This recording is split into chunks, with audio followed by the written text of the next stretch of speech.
Chris Anderson asked me if I could put the last 25 years of anti-poverty campaigning into 10 minutes for TED. That's an Englishman asking an Irishman to be succinct. I said, Chris, that would take a miracle.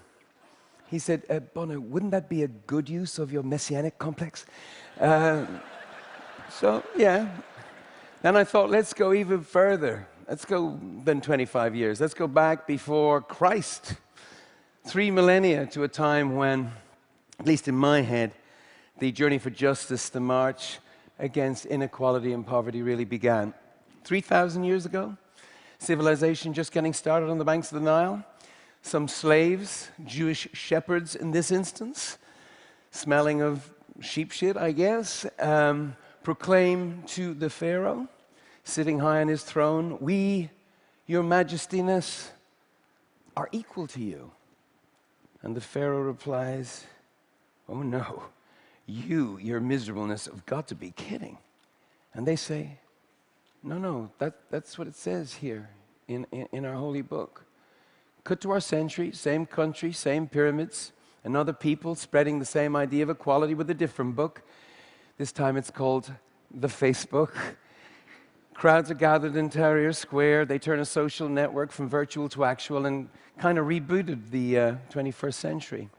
Not to undersell how messy and ugly the aftermath of the Arab Spring has been, neither to oversell the role of technology, but these things have given a sense of what's possible when the age-old model of power, the pyramid, gets turned upside down, putting the people on top and the pharaohs of today on the bottom, as it were. It's also shown us that something as powerful as information and the sharing of it can challenge inequality, because facts, like people, want to be free, and when they're free, liberty is usually around the corner, even for the poorest of the poor. Facts that can challenge cynicism and the apathy that leads to inertia. Facts that tell us what's working and, more importantly, what's not, so we can fix it. Facts that, if we hear them and heed them, could help us meet the challenge that Nelson Mandela made back in 2005 when he asked us to be that great generation that overcomes that most awful offense to humanity, extreme poverty. Facts that build a powerful momentum. So I thought, forget the rock opera, forget the bombast, my usual tricks. The only thing singing today would be the facts. For I have truly embraced my inner nerd. So exit the rock star. Enter the evidence-based activist, the factivist. And what because what the facts are telling us is that the long, slow journey, humanity's long, slow journey of equality is actually speeding up. Look at what's being achieved. Look at the pictures these data sets print. Since the year 2000, since the turn of the millennium, there are 8 million more AIDS patients getting life-saving antiretroviral drugs. Malaria, there are 8 countries in sub-Saharan Africa that have their death rates cut by 75%. For kids under 5, child mortality, kids under 5, it's down by 2.65 million a year. That's a rate of 7,256 children's lives saved each day. Wow. Wow. Let's just stop for a second, actually, and think about that. Have you read anything, anywhere in the last week that is remotely as important as that number? Wow. Great news. It drives me nuts that most people don't seem to know this news. 7,000 kids a day. Here's 2 of them. This is Michael and Benedicta. And they're alive, thanks in large part to Dr. Patricia Asamoah. She's amazing. And the Global Fund, which all of you financially support, whether you know it or not. And the Global Fund provides antiretroviral drugs that stop mothers from passing HIV to their kids. This fantastic news didn't happen by itself. It was fought for, it was campaigned for, it was innovated for. And this great news gives birth to even more great news. Because the historic trend is this: the number of people living in back-breaking, soul-crushing extreme poverty has declined from 43% of the world's population in 1990 to 33% by 2000, and then to 21% by 2010. Give it up for that. Halved. Halved. Now, the rate is still too high, still too many people unnecessarily losing their lives. There's still work to do, but it's heart-stopping. It's mind-blowing stuff. And if you live on less than $1.25 a day, if you live in that kind of poverty, this is not just data, this is everything. If you're a parent who wants the best for your kids, and I am, this rapid transition is a route out of despair and into hope. And guess what? If the trajectory continues, look where the amount of people living on $1.25 a day gets to by 2030. Can't be true, can it? That's what the data is telling us. If the trajectory continues, we get to, wow, the zero zone. For number crunchers like us, that is the erogenous zone. And it's fair to say that I am, by now, sexually aroused by the collating of data. So, virtual elimination of extreme poverty, as defined by people living on less than $1.25 a day, adjusted, of course, for inflation from a 1990 baseline. We do love a good baseline. That's amazing. Now, I know that some of you think this progress is all in Asia or Latin America or model countries like Brazil, and who doesn't love a Brazilian model? But look at sub-Saharan Africa.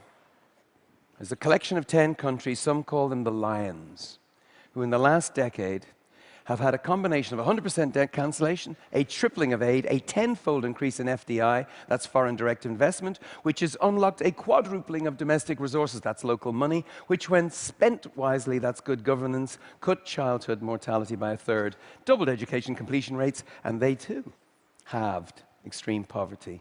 And at this rate, these 10 get to 0 too. So the pride of Lions is the proof of concept. There are all kinds of benefits to this. For a start, you won't have to listen to an insufferable little jumped-up Jesus like myself. How about that?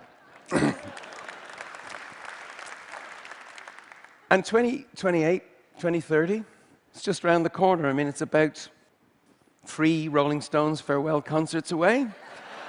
I hope. I'm hoping. Makes us look really young. So why aren't we jumping up and down about this? Well, the opportunity is real, but so is the jeopardy. We can't get this done until we really accept that we can get this done. Look at this graph. It's called inertia. It's how we screw it up. And the next one is really beautiful. It's called momentum. And it's how we can bend the arc of history down towards zero, just doing the things that we know work. So inertia versus momentum, there is jeopardy, and of course, the closer you get, it gets harder. We know the obstacles that are in our way right now, in difficult times. In fact, today, in your capital, in difficult times, some who mind the nation's purse want to cut life-saving programs like the Global Fund. But you can do something about that. You can tell politicians that these cuts can't cause lives. Right now, today in Oslo as it happens, oil companies are fighting to keep secret their payments to governments for extracting oil in developing countries. You can do something about that too. You can join the One campaign, and leaders like Mo Ibrahim, the telecom entrepreneur, we're pushing for laws that make sure that at least some of the wealth under the ground ends up in the hands of the people living above it. And right now, we know that the biggest disease of all is not a disease. It's corruption. But there's a vaccine for that too. It's called transparency, open data sets, something the TED community is really on it. Daylight, you could call it. Transparency.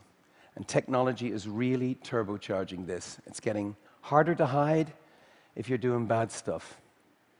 So let me tell you about the U report. So I'm really excited about it. It's 150,000 millennials all across Uganda, young people armed with 2G phones, an SMS social network exposing government corruption and demanding to know what's in the budget and how their money is being spent. This is exciting stuff. Look, once you have these tools, you can't not use them. Once you have this knowledge, you can't unknow it. You can't delete this data from your brain, but you can delete the cliched image of supplicant, impoverished peoples not taking control of their own lives. You can erase that. You really can, because it's not true anymore. It's transformational. 2030, by 2030, robots, not just serving us Guinness, but drinking it. By the time we get there, every place with a rough semblance of governance might actually be, on their way. So I'm here to, I guess we're here to try and infect you with this virtuous data-based virus, the one we call factivism. It's not going to kill you. In fact, it could save countless lives. I guess we in the One campaign would love you to be contagious, spread it, share it, pass it on. By doing so, you will join us and countless others in what I truly believe is the greatest adventure ever taken, the ever demanding journey of equality. Could we really be the great generation that Mandela asked us to be? Might we answer that clarion call with science, with reason, with facts, and dare I say it, emotions? Because, as is obvious, factivists have feelings too. I'm thinking of Wael Gonan, though. Some of you know him. He set up one of the Facebook groups behind the Tahrir Square in Cairo. He got thrown in jail for it, but I have his words tattooed on my brain. We are going to win because we don't understand politics. We are going to win because we don't play their dirty games. We are going to win because we don't have a party political agenda. We are going to win because the tears that come from our eyes actually come from our hearts. We're going to win because we've dreams, and we're willing to stand up for those dreams. Wael is right. We're going to win if we work together as one, because the power of the people is so much stronger than the people in power.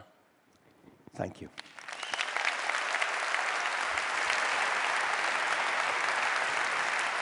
Thank you so much.